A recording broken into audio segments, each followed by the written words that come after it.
Hey, everybody, welcome back to today's Criticalist News. We're going to be talking about Danny McBride's newest project. We're also talking about how Redbox has taken another hit as if going bankrupt wasn't enough. And then we're going to finish up with the Acolyte Season 2 news. All right, everybody, let's get it. All right, everybody, as I was saying a second ago, let's start off with the news that Danny McBride and Edi Patterson are going to be working on writing, producing, directing the Southern Book Club's Guide to Slaying Vampires. Now, this will be a comedy series helmed by HBO. And apparently, this was already kind of in development on Amazon, and then the brakes got pumped.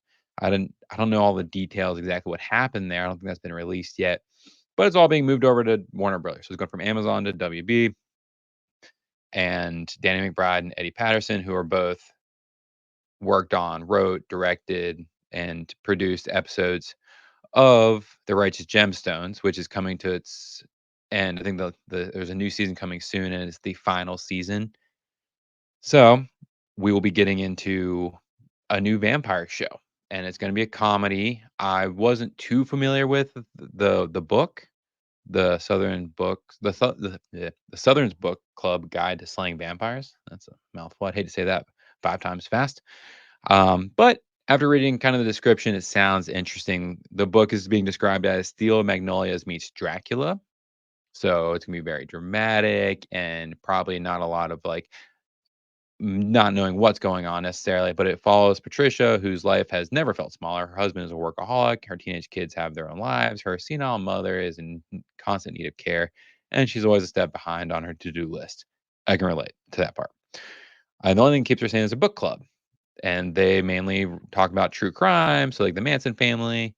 And then one night she gets attacked, and then meets the neighbor's nephew, and he starts becoming a piranha on her life. I'm assuming he's a vampire. They don't actually come out and say that, but there definitely seems to be something really suspicious, and I hope it's a vampire. Like, I would love for that. I'm curious to see how they're gonna make this into a comedy, even if it is a dark comedy. But I'm not a big fan of Dan McBride. I've talked about this before. I watched and reviewed The Righteous Gemstones recently, and I felt like I just had to do it. And I like the show. I don't think it was funny. To me, it's not a comedy. I've been told I'm wrong, but that's just me. I'm not a big fan of Danny McBride, and a lot of people are. And if you're a fan of Danny McBride and you love his stuff, you should get on criticalist.com and review it. I mean, he's got a lot of content, a lot of shows, a couple movies, and you should get on there and review it. I'm sure once this comes out, I'll probably watch it. I love vampire stuff, and I love Dracula. I have not seen Steel Magnolias. That's not my kind of movie, but I've heard of it, and I know there's a lot of good reviews of it. So maybe that'll be something. So it's definitely something to look forward to as a future project. All right. I talked about this next article sort of a couple weeks ago, but so Redbox's parent company, Chicken Soup for the Soul Entertainment, has filing bankruptcy. They bought Redbox a couple years ago, and they took on an epic shit ton of debt. I think Redbox was like 300 million in the hole or something like that. And so they bought them for like 50 million or something like that, took on all the debt as well as their assets, which were like 2,000 red boxes. And after a couple years, they're now filing for bankruptcy. And they're liquidating all their assets. Well, it has come out now. A group of 11 former employees are filing a suit against the owners, against Bill Ruhana, for greed at a shocking level. Now, I was reading through this. They're seeking $1 billion in damages, and it comes down to the way they ran the company was that they bought a bunch of smaller companies with some sort of plan.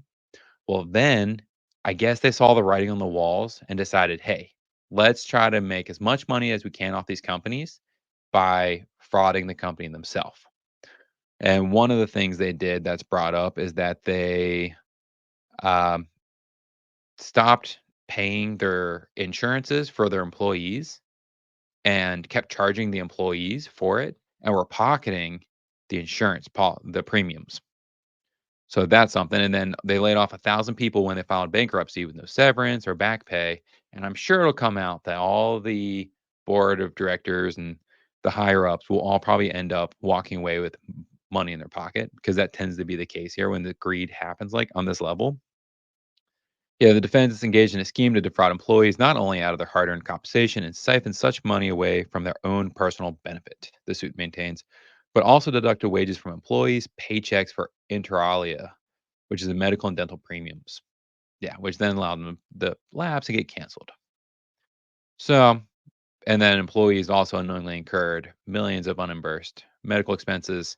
So probably like two people went to the doctor, and that was the $1 million right there.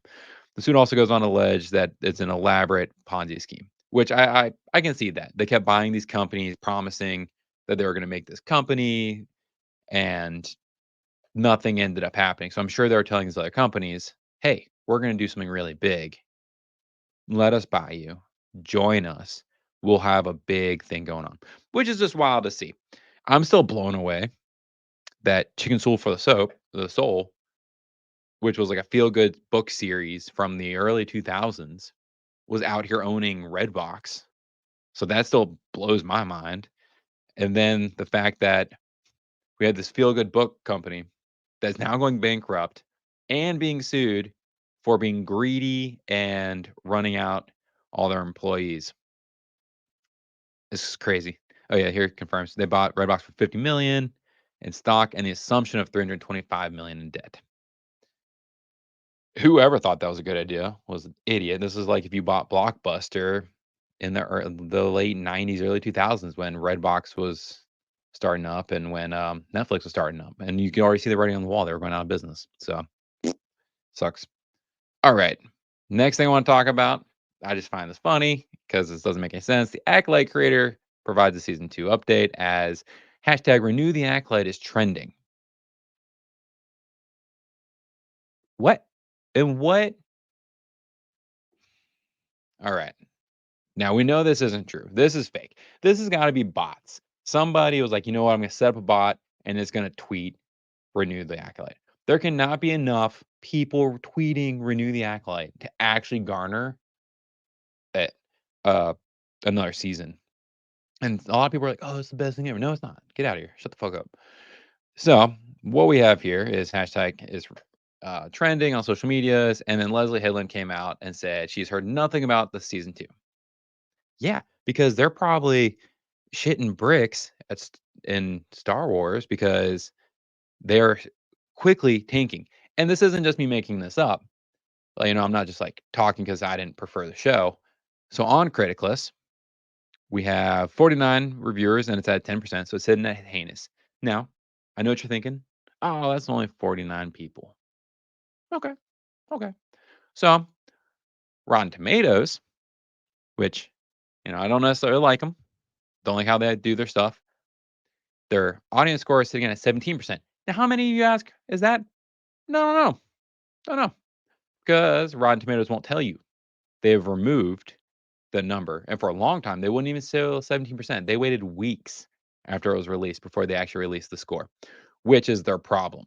They have given in to pandering. And as we know, the critics don't know crack they've smoked to come up with an 81%. But here we are just chugging out terrible reviews. Like I can't even imagine what the reviews say for this crap that's a show. Do they not even show the reviews on here anymore?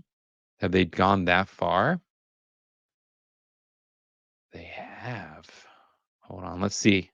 Because if they're not even showing reviews,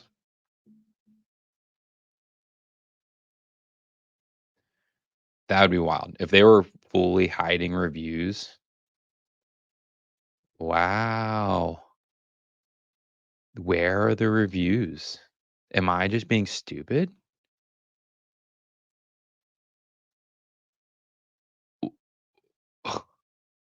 So I guess you can't even read reviews? Am I doing this wrong?